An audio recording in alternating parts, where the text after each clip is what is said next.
Провокации без перерыва. Кто парализует небо над Европой? Лезут и лезут. Российские войска продвинулись по нескольким направлениям. Зеленский встретится с Трампом. Названо место и время. Трубы горят, нефть не течет. СБУ отчиталась о новых ударах по инфраструктуре страны-агрессора. Неприятные утечки из Белого дома. Вашингтон оставляет европейских союзников безоружными. Проморгали. ТАСС определил страну, в которой ужасно относятся к русскому языку.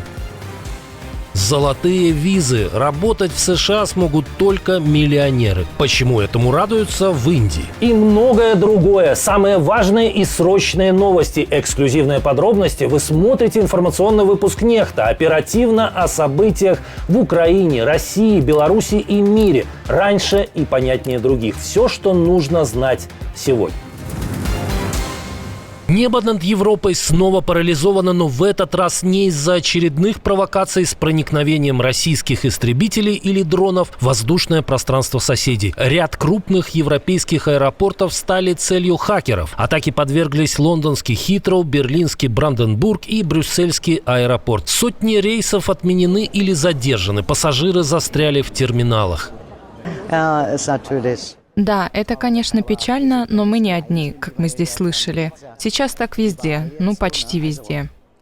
Сбой возник в системах компании Collins Aerospace, которая отвечает за регистрацию и посадку авиапассажиров по всему миру. В Берлине признали, из-за технических неполадок время ожидания выросло в разы. Брюссельский аэропорт и вовсе перешел на ручной режим, по старинке регистрируя пассажиров и оформляя посадку. Это уже напрямую срывает расписание и провоцирует массовые задержки. Я немного зол и голоден, но не знаю, что произойдет. Администрации аэропортов подчеркивают, сами они не были целями атаки, но удар пришелся по инфраструктуре, от которой зависит весь континент. Хаос затронул сразу несколько стран ЕС, а пассажиров предупредили не ехать в аэропорт без согласования с авиакомпаниями. И я считаю, что в корне неправильно организовывать что-либо подобное, а прежде всего вовлекать невинных людей в чужие проблемы. Поэтому, с моей точки зрения, это уму непостижимо, и я не могу этого понять. Я не понимаю, зачем кто-то мог так поступить. Похоже, этот немецкий гражданин не смотрел новости уже несколько лет. Кто бы мог стоять за этими хакерскими атаками? Напишите в комментариях.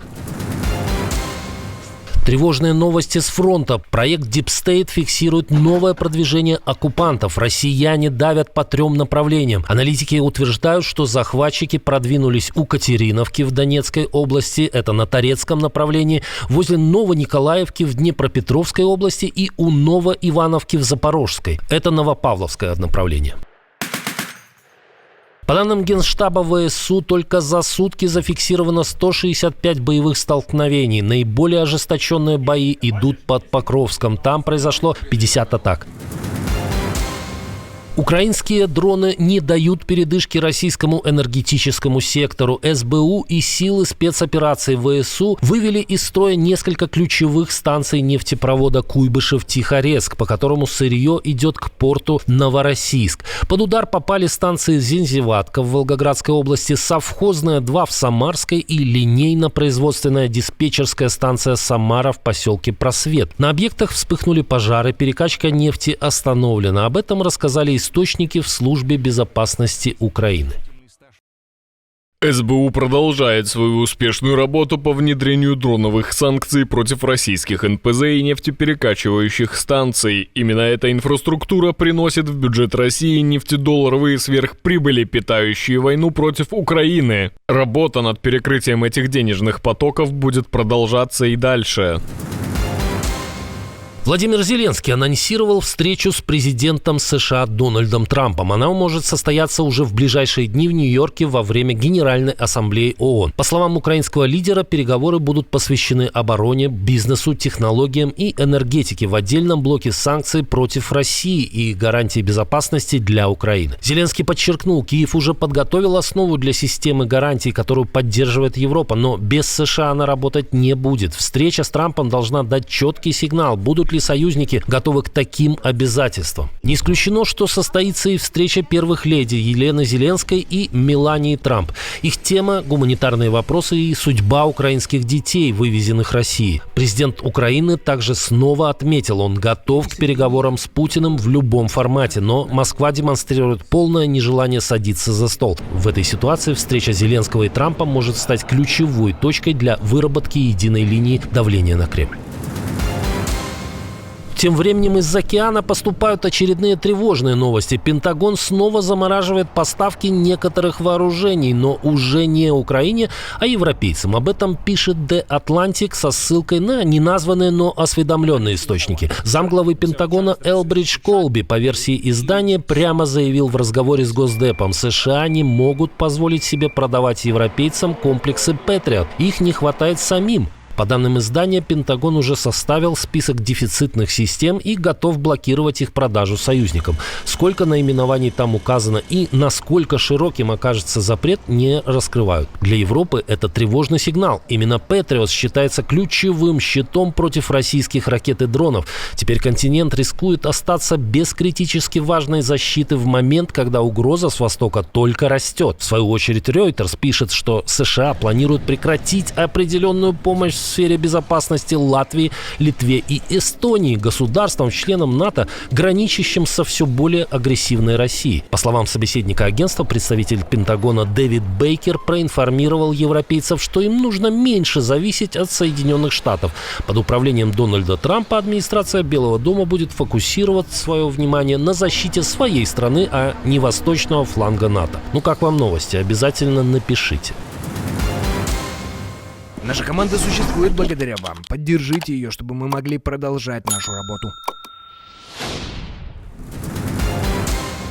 Кремль испытывает трудности с пушечным мясом. То ли среди российских мужчин вырос уровень пацифизма, то ли насмотрелись видео с фронта, но на войну записывается в разы меньше желающих. По данным Совета национальной безопасности и обороны Украины, во втором квартале 2025 года контракт с Минобороны РФ подписали лишь неполных 38 тысяч человек. Это в 2,5 раза меньше, чем за тот же период в прошлом году. Об этом в Телеграм проинформировал руководитель Центра противодействия дезинформации при СНБО Украины Андрей Коваленко. Для Кремля это удар. Новых контрактников уже не хватает, чтобы покрывать колоссальные потери на фронте. По данным Генштаба ВСУ, ежедневно российская армия теряет более 1000 человек, то есть в разы больше, чем тех, кого удается завербовать за тот же период.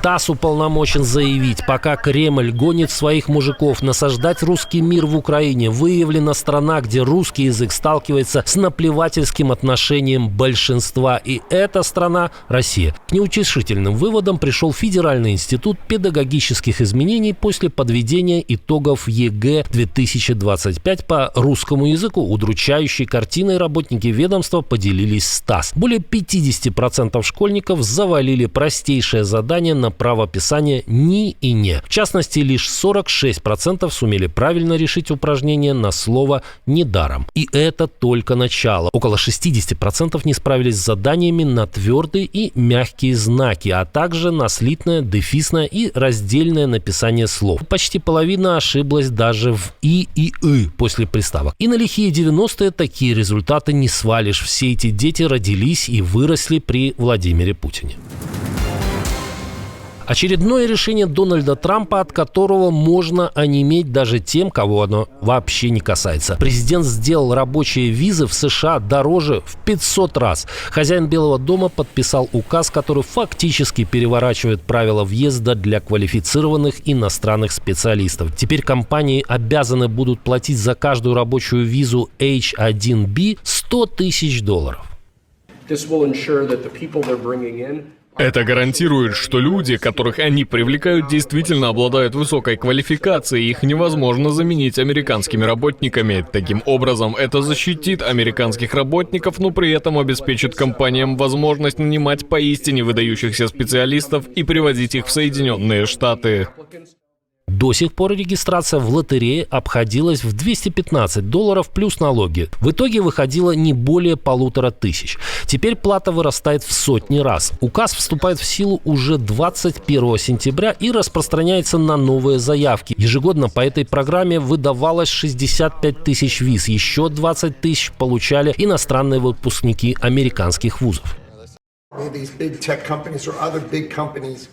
Крупные технологические или другие крупные компании больше не будут обучать иностранных работников. Они должны платить правительству $100 тысяч, затем они должны платить сотруднику. Так что это просто неэкономично. Если вы собираетесь кого-то обучать, вы должны обучать одного из недавних выпускников одного из лучших университетов нашей страны. Обучайте американцев, прекратите привлекать людей, чтобы они отнимали у нас работу. Такова наша политика.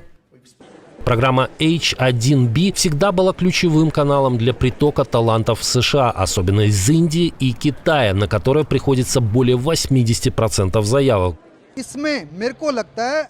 Я считаю, что Индия ничего не потеряла. Я считаю, что это решение – большой проигрыш для Америки. Вы настолько повысили сборы, что это приведет к тому, что наши специалисты будут работать в Индии, а не уезжать за границу и нанимать аутсорсинг. Когда они будут работать в Индии, наша экономика сравняется с экономикой Америки. Благодаря этим визам в страну попали десятки известных предпринимателей, включая Илона Маска и сооснователя Instagram Майка Кригера. Не ставит ли теперь под лозунгом защиты рабочих мест Америка сама барьер для собственного технологического будущего? Отдельное спасибо, что досмотрели до конца. Спасибо за ваше доверие. Жду развернутых комментариев, лайков и репостов. Это важно, чтобы нас становилось больше. На этом пока все. До новых встреч и хороших вам новостей.